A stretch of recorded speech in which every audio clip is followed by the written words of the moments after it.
Hi there, welcome to the channel, or welcome back.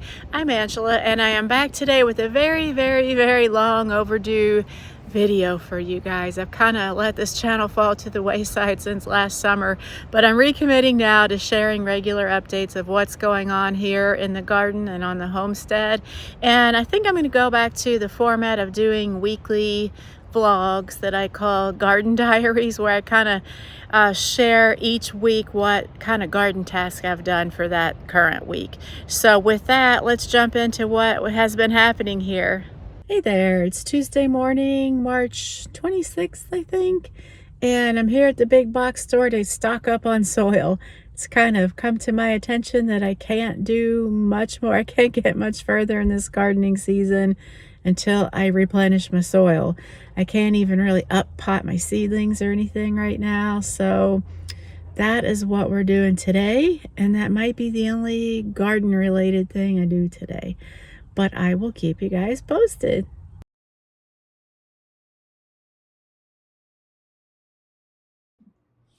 Hi there, it's Thursday, March 28th, and I got a special delivery in the mail today. I'll put a picture right up here so you can see it.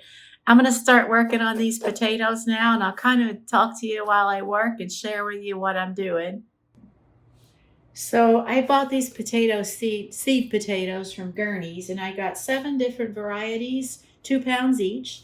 And what I'm going to do is to get there.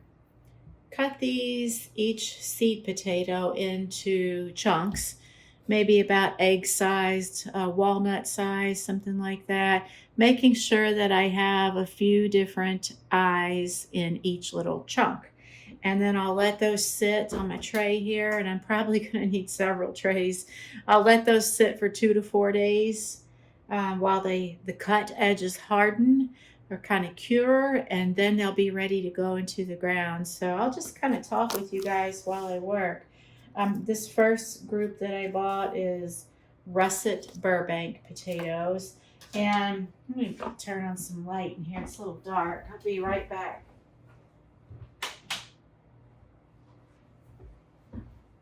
Okay, grab my knife, and I've only grown potatoes a couple of different years in the past, and last year I had such good success with them that I decided to kind of go all in with the potatoes this year. And the reason that I am happy about that is because I eat a lot of potatoes. It's one of my main staple foods. So I thought, well, can never grow too many potatoes, and the issue that I kind of might run into is how to store them all if I have a good successful harvest. And I'm trying to, some of these, it's hard to actually see if there's eyes. I think that they're there, but they're just probably not pronounced, so it's not showing up. And I'm trying to figure out best way I can to do all 7 varieties and keep them separated so that I know what I'm planting where. I'm cutting these kind of big. I probably could cut these into smaller chunks and get more quote-unquote seeds, but I wanted to make sure I leave enough eyes on each chunk. So I still should have a pretty decent amount to go in the ground here. I did a real good mix this year. So there's 7 different varieties, and I'll kind of explain to you which ones they are. Hang on a sec. I'll kind of explain which ones I'm planting. And I'll share with you guys each of the varieties as I go. So these bigger ones, potatoes, you can obviously cut into, more chunks, get more seeds out of them. We've been having pretty mild weather overall for this time of year, and I'm kind of curious to know when our last frost date's how that's gonna end up this year. It's usually mid to late April, anywhere between the 15th and the 25th. So I'm real curious to see if it's going to be that late or if it'll happen a little earlier this year. We'll see. I might end up having to just set these out on different sections of cardboard just to keep the varieties kind of separated. Because I got 2 pounds of each variety. And if this is any indication, you guys can see I've almost filled up, more than half of this big cookie sheet here. So I envision cookie sheets and trays all over my kitchen until early part of next week when I can plant these. All right, so those are the russet Burbank. I'm going to cut the tag off of the bag here, which I already had done to open the bag, and kind of stick that on the tray with these. Ooh, I don't know if I'm going to have enough room in my kitchen to put all these. Maybe I went overboard with the potatoes, but I love potatoes. I eat potatoes pretty much every day, so can't have too many. I'm going to set these over off to the side.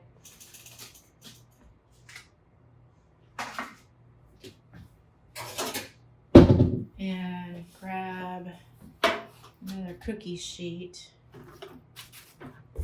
What have we got here? So the next one that I grabbed out are red Lesota potatoes. 2 pounds. They're all in 2 pound bunches. So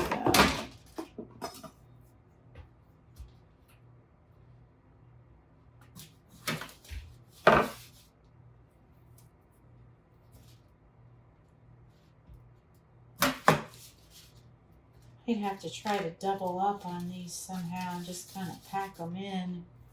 We'll see.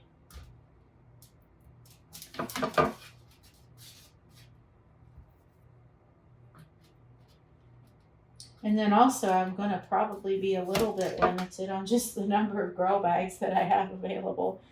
I might end up needing to get some more grow bags. And of course that means more soil. Gardening is so addictive. I don't know if you guys feel the same, but to me it is just such an addictive hobby. My garden gets bigger and bigger every year. All right, this one is kind of large. I'm going to try to cut it into more segments.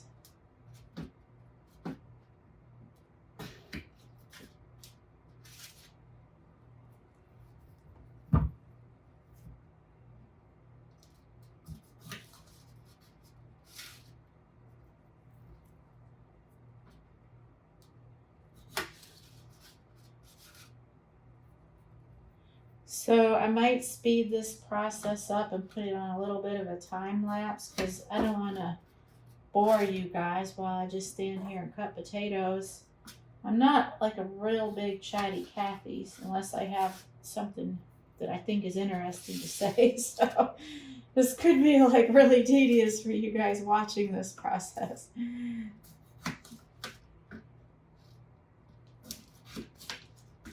So I'm just going to go ahead and time lapse this part and I'll catch you at the end.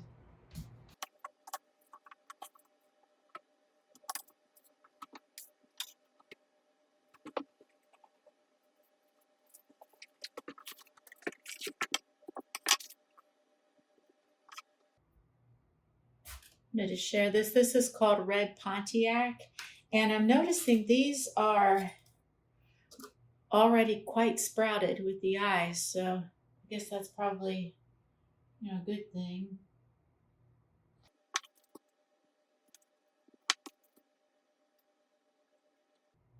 And I'm thinking a couple of these are really small and I'm not seeing a whole lot of eyes. I think I'm just going to put the whole potato in the ground in that case.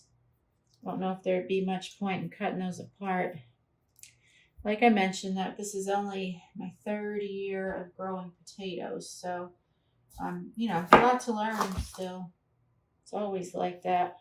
And, I did get a bit of a rotten egg here. This one's really soft and yucky. I'm just going to put it in my compost bucket.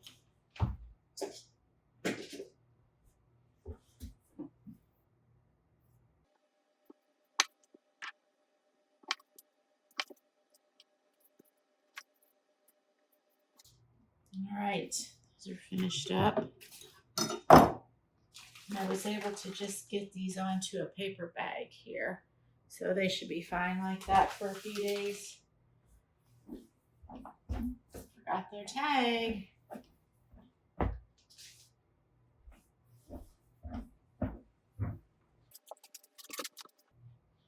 All right, next grouping. These are Corolla potatoes. Corolla? Not sure how to say that. The eyes aren't as pronounced on this, so I'm just kind of, they're yellow inside, kind of taking a stab at how I'm cutting these apart. So we'll see how that goes. It's a bunch of these littler ones that I think I'm just going to plant as is.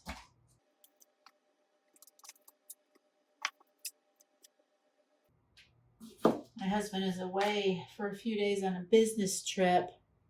He's going to be surprised to come home and see our whole dining room table laid out with potatoes. He is not a gardener himself, but he indulges my gardening whims and helps out however he can with building new structures and things like that. He does enjoy building things. So that kind of part works out at least.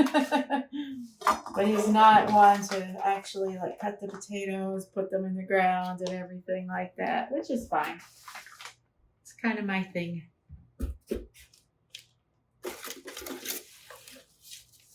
So I am going to try something. I'm going to actually cut this box in pieces so I can have the cardboard to lay out the rest of my potatoes on.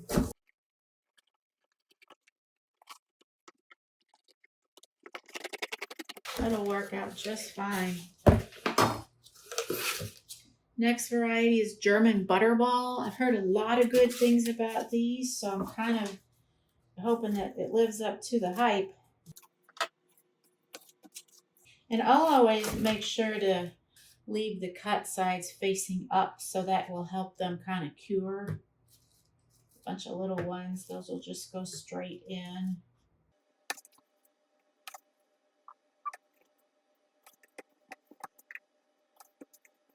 If they're kind of smaller, but I can see visibly that they have a lot of eyes, I'm going to go ahead and cut them into like at least 2 pieces just to get more yield, presumably. I act like I know what I'm talking about.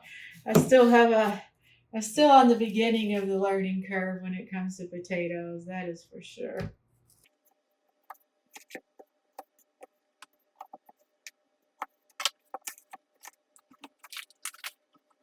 All right, 2 more to go.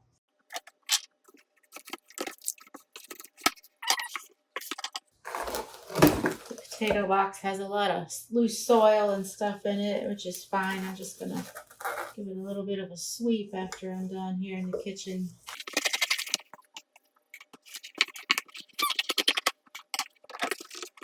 And kind of similar to garlic, I've heard differing opinions on whether you should just start your garlic and potatoes from grocery store garlic and potatoes.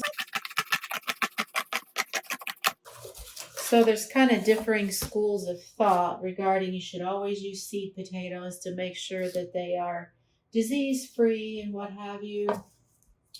But then I've heard plenty of people say they've had good success doing it that way. I kind of like buying seed potatoes because I can get all the different varieties. But these are called red gold potatoes. And I am really excited about these. Heard really good things about these. I'm excited about all of them. Who are we kidding?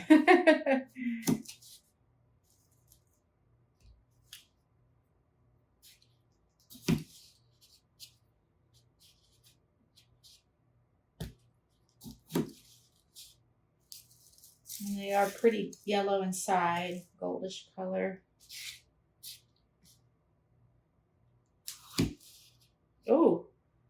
rotten.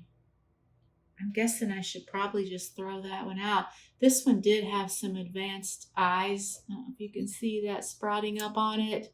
So that could be why, it sat too long in storage. So I'm just going to compost that one.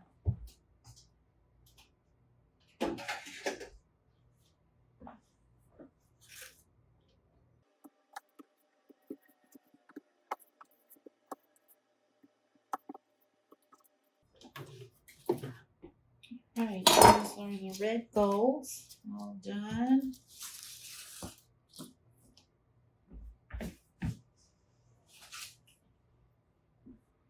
And the last ones are called Yukon Gold. Yeah, I think we're all probably familiar with the name Yukon Gold potatoes. Those are really commonly found in a lot of grocery stores, at least in my experience. So, like old friends.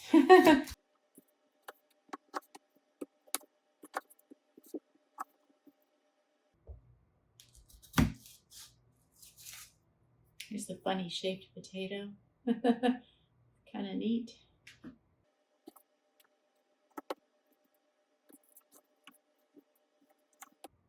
I had a pretty decent harvest last year. I was really pleased. Not nearly enough to support my potato eating habits, but it's a start.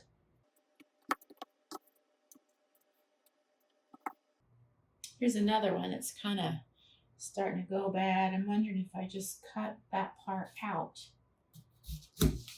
Yeah, so that each end looked okay. It was just that part in the middle. So I'm just going to toss that.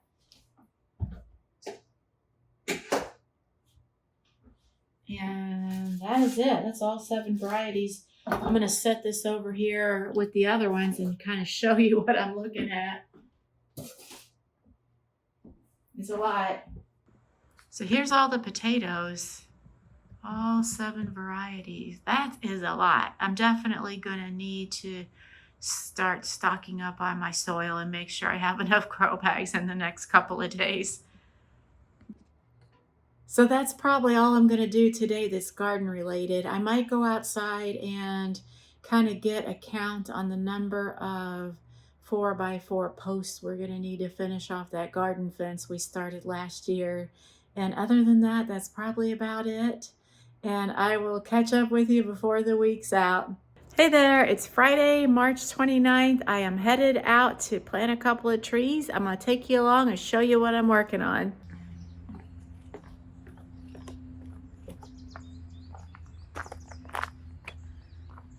I've already kind of pre-assembled everything I'm going to need right here. I'll kind of show you that as I uncart everything and set up. But the first one's going all the way down there at the front of the property. And the second one is going to go right up there toward midway towards the front of the property. So let's do it. The first one that I'm doing is a ginkgo biloba tree. I've never had one of those trees, but I know they turn such a beautiful yellow color in the fall, which is mainly why I got this one. Decided to do the apple tree first to kind of unload my cart a little bit and then head on up and do the ginkgo. Let's get started. This is probably my 3rd or 4th attempt at trying to grow apple trees. And a couple of years ago, I planted this one, Wolf River, this one, Empire, and right there I had a Liberty apple tree. The deer took out the Liberty, and it's not looking so good for the Empire as well. And I'm replacing the Liberty tree today, and I'm going to do a much better job at keeping these trees protected. So amongst all my supplies, I have the 2 trees in this bucket. I should have brought more than 1 bag of my soil/compost mix here, but I'll have to run back and get another one for the second tree. I've got my shovel, some stakes, some jugs of water to saturate it with, some netting for protection, and zip ties and scissors for cutting the netting, and zip ties to tie the netting onto the stakes.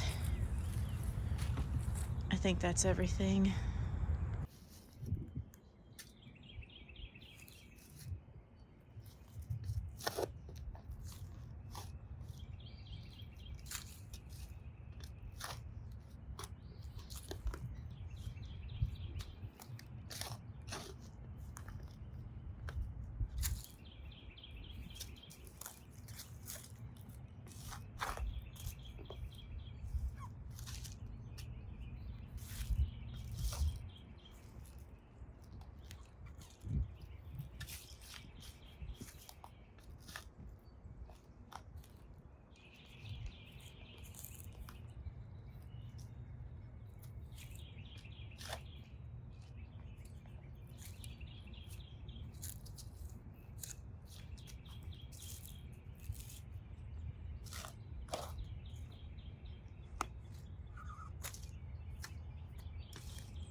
Okay, I'm having a little bit of trouble keeping my camera in a position where it's stable, so I'm gonna go ahead and do this and I'll show you the progress when I'm done. All right, so this is what I've got. Got it planted in. I do need to go back and grab a bag of mulch to mulch around the base. But I put in 3 of these stakes. I think that these are 6-foot aluminum stakes, and they're in the ground probably 6 or 7 inches. And then just zip tied netting on. I debated about using 4 of these because I do have a bunch of these out in our shed, but I'm going to start with 3 just to kind of make them, spread them out and get more uses out of them, because I got a bunch more trees coming. And then I've got to really do something better with these 2 trees here. I think something more like this. So I'm going to head up to the front of the property and get this ginkgo tree in the ground now. Hey there, it's Saturday, March 30th.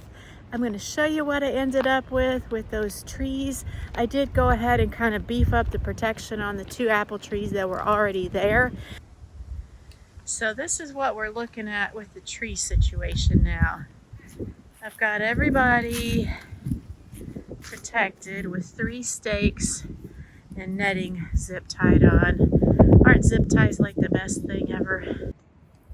And the only other thing that I've done today, it's a beautiful day here. It's in the 60s, which is nice. I've set all of my vegetable seedlings out so they can start getting some natural sunlight.